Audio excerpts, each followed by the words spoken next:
रेहाना और रवि की शादी के वक्त रवि के पास कुछ नहीं था। रेहाना, तुमने मुझसे शादी करके एहसान किया है। मुझसे ज्यादा तो तुम कमाती हो। अरे तो क्या हुआ, एक दिन आएगा रवि कि तुम खूब पैसा कमाओगे। मुझे तुम पर पूरा विश्वास है। रवि और रेहाना खुद को स्टैंड करने के लिए पूरी मेहनत करते। रेहाना, मैं नौकरी नहीं करना चाहता हूँ। तो कोई बात नहीं, मैं नौकरी करके घर चलाती हूँ, तुम बिजनेस सेट करने की कोशिश करो। एक दिन रेहाना, तुम जानती हो, मैंने जो विज्ञापन बनाने वाली कंपनी खोली थी ना, उसे बड़ी ब्रांड का ऑफर आया है। अब हम लोगों के दिन ब्यारे न्यारे हो गए हैं। मैं जानती थी रवि कि एक दिन तुम सेटल हो जाओगे। रवि का काम अच्छा चल जाता है। एक दिन वो रेहाना से कहता है, रेहाना, अब हम लोगों का बच्चा भी हो गया है। बहुत छोटा है वो। उसका ख्याल कैसे रखेंगे हम? कैसे क्या, मैं गांव से माँ को लेकर आ जाती हूँ। नौकरी से हाफ डे ले लिया करूंगी। अभी तो वो छोटा है, स्कूल जाने तक मैं मैनेज कर लूंगी। देखो रेहाना, मैं अब अच्छा कमा रहा हूँ। तुमको नौकरी करके परेशान होने की कोई जरूरत नहीं है। अरे कैसी बात कर रहे हैं, मैं अपनी लगी लगाई नौकरी कैसे छोड़ दूं? और मैंने तो सुना है हम लोगों को कुछ ही महीनों में सरकारी नौकरी मिल जाएगी। सरकारी नौकरी में कितना कमा लोगी? उतने में तो मैं ड्राइवर रख लूंगा। रेहाना को रवि की बात का थोड़ा बुरा तो लगता है। कम से कम मेरी नौकरी की इतनी बेइज्जती मत करो। भूल गए, इसी नौकरी के बदौलत तुमने अपना बिजनेस खड़ा किया है। अरे वो तो मैं किसी के भरोसे भी कर लेता। देखो, अपने बच्चे को संभालो, घर का काम करो।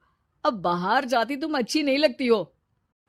रेहाना रवि के कहने पर नौकरी तो छोड़ देती है, लेकिन अब बड़े से घर में उसकी कीमत किसी नौकर से कम नहीं होती। एक दिन रवि का दोस्त आता है।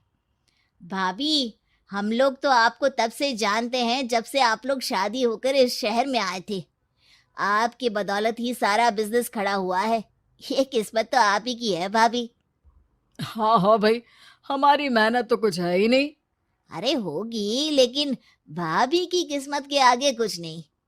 दोस्त वहां से चला जाता है, लेकिन रवि का गुस्सा सातवें आसमान में होता है। देखा कैसे बोल रहा था? अरे बिल्कुल अच्छा आदमी नहीं है ये। कैसी बात कर रहे हैं आप? प्रशांत भैया तो बहुत अच्छे इंसान है रवि। कैसे उन्होंने हमारे मुश्किल वक्त में हमारा साथ दिया था।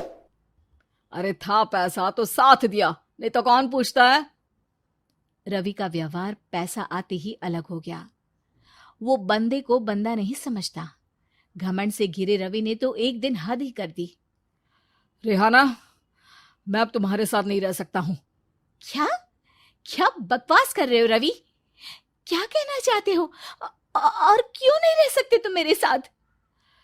देखो, मुझे कोई और पसंद है, और उसने साथ रहने पर बस यही शर्त रखी है कि मुझे तुम्हें तलाक देना होगा। रेहाना, जो कि एक स्वावलंबी महिला थी, उसने बिना देर किए रवि को कह दिया, कोई इश्यू नहीं, मुझे पैकिंग में 4 दिन का वक्त लगेगा, लेकिन तब तक मैं तुम्हारे साथ नहीं रहूंगी।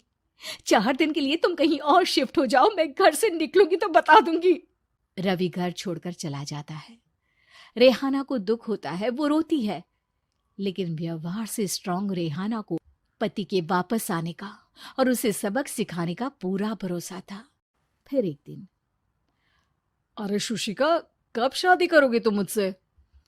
यार मैंने तो सोचा था तुम शादी से पहले मुझे विदेश लेकर जाओगे, महंगी कार दिलाओगे। अरे सब दिला दूंगा, लेकिन पहले मुझसे शादी तो कर लो। हाँ हाँ, क्यों नहीं। मैं कुछ दिनों के लिए अपने मम्मी पापा के पास जा रही हूँ और लोगों से अपनी शादी की बात करूंगी। अरे शुशिका, कैसे रहूंगा मैं तुम्हारे बिना? अब तो शादी ही होने वाली है हम लोगों की। शुशिका रवि को छोड़कर चली जाती है। रवि घर आता है, जहां रेहाना को ना पाकर उसे सब अजीब लगता है। घर तो रेहाना के बिना कुछ नहीं है। बच्चे की याद भी आ रही है। चलो एक वीडियो कॉल कर लेता हूँ। रवि रेहाना को वीडियो कॉल करता है, लेकिन रेहाना फोन नहीं उठाती। रात को सोते वक्त मन कर रहा है मुन्ने को गले लगा लूं। चलो कोई ना, शुशिका से शादी के बाद मेरे और भी बच्चे होंगे। अगले दिन रवि ऑफिस जाता है, जहां टीना खड़ी होती है। सर, आपने अपने नए ऐड के लिए मॉडल की रिक्वायरमेंट डाली थी ना, मैं उसी के लिए आई हूँ। रवि टीना को देखकर खुश हो जाता है। अब शादी हो गई है तुम्हारी?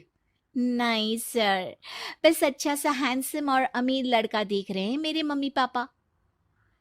रवि के दिमाग से तो टीना को देखकर शुशिका का ख्याल भी खत्म हो जाता है। अरे यार, ये लड़की मिल जाए कितनी सुंदर है। शुशिका तो इसके आगे कुछ नहीं है। आ, अब क्या तुम्हें ऐसा नहीं लगता कि मुझसे मिलकर तुम्हारी ये खोज खत्म हो गई है? आप ना, आप तो 2 बच्चों की पापा लग रहे हैं। अरे नहीं नहीं, मेरी शादी तो हुई थी, लेकिन बीवी को किसी और से प्यार था, मुझे छोड़कर चली गई। खैर, टीना की दोस्ती रवि से हो जाती है, लेकिन 1 महीने बाद शुशिका रवि के पास वापस आती है। मेरे मम्मी पापा तुमसे मिलना चाहते हैं, लेकिन उन लोगों को ये मत बताना कि तुम पहले से शादीशुदा हो, और हाँ, शादी से पहले अपनी सारी प्रॉपर्टी तुमको मेरे नाम करनी होगी। अरे पागल, अब मैं तुमसे शादी ही नहीं करना चाहता। भला ऐसी लालची औरत से कौन शादी करेगा? तभी वहां टीना आ जाती है। रवि, ये पागल सी औरत कौन है? देखो, तुमने ही कह दिया ना पागल, तो पागल ही है। पता नहीं कौन है, कह रही है शादी कर लो, लेकिन शादी से पहले अपनी सारी प्रॉपर्टी मेरे नाम कर दो। बोल तो सही रही है। वैसे तुम जानती हो, मेरी एक सहेली है, उसके पति ने उसे पैसा आते ही छोड़ दिया, जबकि उसको खड़ा करने वाली ही मेरी सहेली थी। और मुझे भी भरोसा नहीं है। अगर मैं भी तुमसे शादी करूंगी तो तभी, जब तुम मेरे नाम अपनी सारी प्रॉपर्टी कर दोगे। अरे हाँ हाँ, क्यों नहीं, बिल्कुल कर दूंगा। रवि और टीना की शादी की तारीख तय हो जाती है। वो अपनी सारी प्रॉपर्टी के कागज लेकर शादी वाली जगह पर पहुंचता है, लेकिन वहां टीना आती नहीं। रवि टीना को मैसेज करता है। कहाँ हो?